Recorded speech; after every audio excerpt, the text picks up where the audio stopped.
자, 어제 노스웨이스트 더비가 이제 2대2 네. 마무리가 되면서 아스날이 1위로 올라갔고 리버풀이 2위죠. 그쵸. 경기를 뭐 전반적으로 봤을 때 리버풀이 전반전은 저는 완전히 몰아붙였고 정말. 근데 맨유가 이제 득점 나오기 시작하면서 뭔가 분위기 반전 꽤 하고 네. 결국엔 동점까지 만들지 않았나. 그렇죠. 그래서 맨유가 2대1 그러다 이제 리버풀이 마지막에 엘리엇이 페널티킥을 얻어내고 모하메드 살라가 PK를 마무리 지으면서 2대2로 끝났는데 뭐 경기 자체의 포인트는 역시 콴사의 실수 때문에 맨유 쪽으로 분위기가 넘어갔다. 그쵸. 그리고 와 그거를 부페 그 다이렉트로 그거 진짜 잘 쳤어. 게 센스가 너무 좋아가지고 역시 브루노다. 얘기를 좀 하고 싶고 경기로 봤을 때는 사실 맨유가 그 테나 감독의 이 축구가 저는 전반전에 우리 맨유 팬분들은 되게 경악을 했을 거라고 생각을 해요. 되게 좀 답답함을 많이 느꼈을 것 같아요. 너무나 일단 전반에 슈팅이 없었어요. 그런 것들만 보더라도 좀 불안했고 전반전 맨유의 경기를 요약을 좀 하면 풀백을 절대 전진시키지 않습니다. 빌드업해라 풀백은. 그리고 풀백이 뒤에 있으니까 마이누랑 브루노 중앙 미드필더 2명은 위에 올라가야죠. 풀백이 뒤에 있는데 굳이 미드필더들이 아래에서 빌드업을 할 이유가 없기 때문에 위로 올라가거든요. 근데 정작 문제점은 그래놓고 뒤로 내려온 풀백 위로 올라간 마이누 브루노는 거쳐가지 않고 그냥 롱볼을 올렸습니다. 그러니까 미드필더 라인 스킵하고 이제 흔히 말하는 그 중원 삭제를 했다는 얘기지. 근데 그럴 거면 풀백은 왜 뒤에 배치하며 왜 위험까지 감수하면서 마이누랑 브루노는 그렇게 올렸을지 테나가 경기를 보면서 본인이 얘기하라 그래도 되게 민망했을 거라는 생각이 들 정도로 전술 자체는 전혀 앞뒤가 좀 맞지 않았고 그러니까 간격이 이렇게 벌어지면 이거 자연스럽게 앞쪽에서 끊겼을 때 역습 맞기 너무 쉬운 그림이었고 그래서 리버풀이 그거 노리고 전반에 더 경기를 잘했다고 생각을 하고요. 저는 그리고 개인적으로 후반전에 맨유의 그 테나 감독의 교체도 좀 아쉬웠다 생각합니다. 66분에 레시포드 빼고 안토니 투입 그리고 가르나초 빼고 암라바트 투입인데 중요한 건 저 가르나초 빼고 암라바트 투입이에요. 그러니까 가르나초가 뭐 지쳤을 수 있죠. 체력적으로 뭔가 지쳐서 빼주는 거는 저는 정말 이해하려면 이해할 수 있거든요. 근데 암라바트가 들어온 게 문제예요. 그렇지. 왜냐면은 가르나초에 비해서 어쨌든 속도가 죽고 그러면은 맨유가 어제 어쨌든 역습을 계속해서 시도를 했었는데 그 역습을 할 수 있는 되게 중요한 옵션이 사라진 거니까. 그래서 상대가 이제 계속 공격을 몰아칠 때 흐름을 좀 끊고 가려면 맨유도 그때 계속 역습을 좀 몇 번을 펼쳤어야 되는데 그럴 선수가 아예 필드에 없었습니다. 차라리 아마드 디알로를 투입했어요. 근데 왜 이렇게 아마드 디알로를 그 리버풀전에 잘했던 기억도 있는데 왜 아꼈을까에 대해서 저는 좀 생각이 많이 들더라고요. 그래서 이거 일단 그 경기 흐름으로 놓고 봤을 때 2대1 리드 상황에서 테나 감독의 경기 운영은 아쉬웠다. 첼시전 때도 사실 마찬가지였거든요. 그 경기 운영이 아쉬웠기 때문에 테나는 무승부를 거뒀지만 여전히 맨유 팬분들에게 많은 좀 아쉬움을 주었던 경기였다 생각합니다. 네, 일단 리버풀은 전반은 좋았어요. 그래서 나는 사실 루이스 디아스 골 딱 나왔을 때 이거 올드 트래포드긴 한데 이제 이기겠다. 리버풀이. 이거는 리버풀이 이길 가능성이 좀 높지 않을까. 그리고 막 슈팅 숫자가 막 점점 벌어지는데 맨유 슈팅 하나도 못 때리고 유슈팅 때리고 막 이러니까. 근데 그런 경기 못 잡았어요. 그렇죠. 그러니까 그 전반에는 맨유가 이제 미드필더들 올라가고 간격 벌어질 때 리버풀은 계속 천천히 볼 주고받으면서 맨유는 빠르게 하려고 했는데 리버풀은 느리게 천천히 하려고 했어요. 맨유가 따라 나오면 그때 딱 공간이 나오는 걸 침착하게 활용하면서 느린 템포에서 정확도 있는 공격을 고수했고 계속 연이어서 슈팅을 때렸는데 근데 그때 하나같이 살라랑 누네스가 골을 못 넣더라고요. 누네스가 이제 그 빅식스 상대로 안 좋은 그 득점이 좀 안 나오죠. 그러니까 전반은 괜찮았는데 그러니까 문제는 후반이었거든요. 리버풀이. 그렇죠. 일단 경기에 지대한 영향을 미친 실수는 콴사의 그 어이없는 실수. 말씀 형철이가 얘기했듯이 뭐 살라랑 누네스랑 이제 기회 날렸었던 거. 그리고 결국 이제 콴사가 그때 1대0이 좀 이미 이어지고 있었기 때문에 한 골 차잖아요. 슈팅을 10개 넘게 때렸는데 한 골도 안 나. 그 추가골이 안 나왔기 때문에 리버풀도 불안함이 있었어요. 그리고 아니나 다를까 결국 콴사가 그때 실수를 저지르면서 결국은 따라잡힌 경기가 됐고 그 다음에 이제 분위기가 넘어갔죠.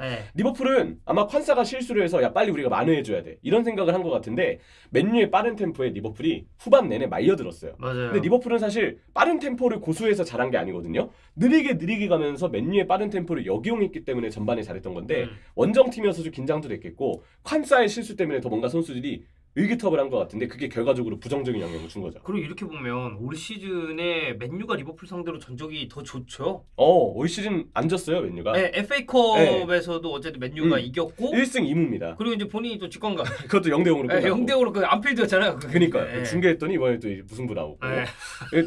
뭐 근데 그게 전 그렇게 생각해요. 이거 라이벌전에서 리버풀이 이번에 멘탈적으로 좀 말려든 게 있다. 왜냐면 그 빠른 템포의 선수들이 막 똑같이 휘말리다 보니까 미드필더들이 정비도 안 되고 결국 리버풀이 공수간격 벌어지면서 추가 실점까지 허용을 했는데 클롭 감독 제스처를 보면 너네 뭐하냐 지시를 계속 내리는데 그리고 그 골 먹혔을 때 완전 클롭 진짜 장난 아니더만. 그러니까 그런 것만 보더라도 팀이 약간 멘탈적으로 흔들려서 본인의 지시대로 지금 움직이지 않았다라는 어떤 클롭 감독의 제스처가 읽혔어요. 컨사의 문제 좀 컸고 그리고 그 멘탈적으로 템포적으로 맨유에게 말려든 것까지 리버풀에게는 좀 아쉬웠지만 결국은 동점골을 넣기는 했죠.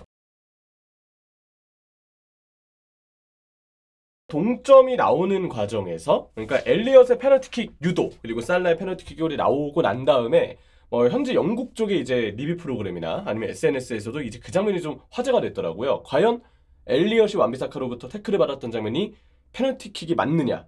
근데 이거는 제 개인적인 생각은 이건 정말 여러 앵글로 좀 돌려봐야 할 것 같아요. 첫 번째로 완비사카가 그 뻗었던 태클 그래서 이제 엘리엇하고 좀 거리가 가까워졌을 때 그 장면은 접촉이 없었던 것 같기는 한데 그거는 이제 영국 쪽의 리뷰 프로그램에서도 아예 돋보기처럼 클로즈업을 해서 화면을 잡아줬더라고요. 그렇게 봤을 때는 접촉이 없었죠. 그런데 또 약간 뒤쪽을 보면 엘리엇의 오른발이 어느 정도 완비사카 쪽에 태클과 몸이 겹치는 부분은 있었고 그래서 엘리엇이 넘어지는 장면도 있기는 했거든요. 그렇다면 거기에 대해서 주심과 VAR 심판이 얼마나 엘리엇이 넘어지는 데 있어서 완비사카의 태클에 그리고 그 오른발의 접촉이 실질적으로 엘리엇의 플레이에 방해를 받는데 영향을 주었을 것이냐 여기에 대해서는 주심마다 제가 볼 때는 판정이 좀 엇갈릴 수 있는 부분이 있고 이거는 저도 좀 다양한 앵글을 통해서 장면을 보고 싶은 마음은 있어요. 그래야 이 넘어지는 데 있어서 어느 정도의 인과관계가 있었는지에 대한 확률을 분석할 수 있을 것 같아서 장면 하나만 놓고 봤을 때는 어느 정도 현재에서도 지금 그런 반응이지만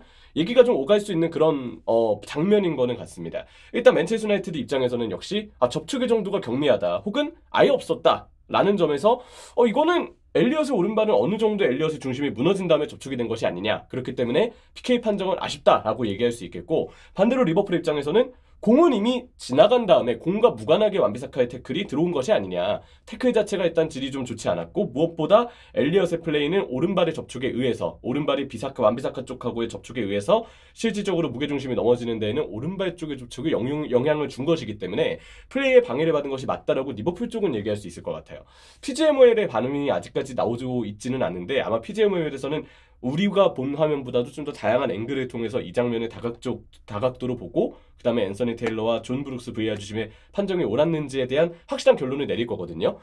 이거는 저도 지금 아는 주심들에게 이야기 나눠봤지만 좀 어려운 장면들이라는 이야기들을 해서 지금은 일단 PGMOL 우리 심판 쪽에서의 그 정확한 이 판정을 어떻게 해석을 해야 될 것이며 어떻게 기준점을 잡아야 되는지 그에 대한 발표를 기다리는 것이 맞지 않나 생각을 합니다. 어쨌든 그 장면에 대해서 맨유 팬, 리버풀 팬 그리고 보시는 분들의 판정에 대한 어떤 반응도 다 지금 엇갈리는 상황이고 그 과정에 의해서 살라가 페널티킥 골을 넣었고 2대2 무승부가 되었다. 이렇게 그 장면은 좀 정리할 수 있을 것 같습니다. 누네스가 지금 빅식스 상대 15경기 연속 무득점이라고. 그 경기들을 거의 대부분이 제가 중계를 해서 그러니까 저는 영향력은 항상 좋다고 생각해요. 저도 그 경기들 이렇게 대진을 쭉 보잖아요. 내용은 괜찮은 경기들도 그리고 있었어요. 공포도 이렇게 쌓는 것도 저는 괜찮다고 보는데 또 이제 이 빅식스 상대 약하잖아요. 그럼 딱 그 얘기 나와. 큰 경기 약하네. 그러니까 근데 물론 이제 누네스는 저는 그렇게 단정 짓고 싶진 않아요. 왜냐면 뉴캐슬전이나 이외의 경기들 노팅엄전도 그렇지만 큰 경기는 아닐 수 있어요. 그 경기들이. 근데 뉴캐슬전은 큰 경기죠. 그 당시 순위 맞닿는 상대니까. 근데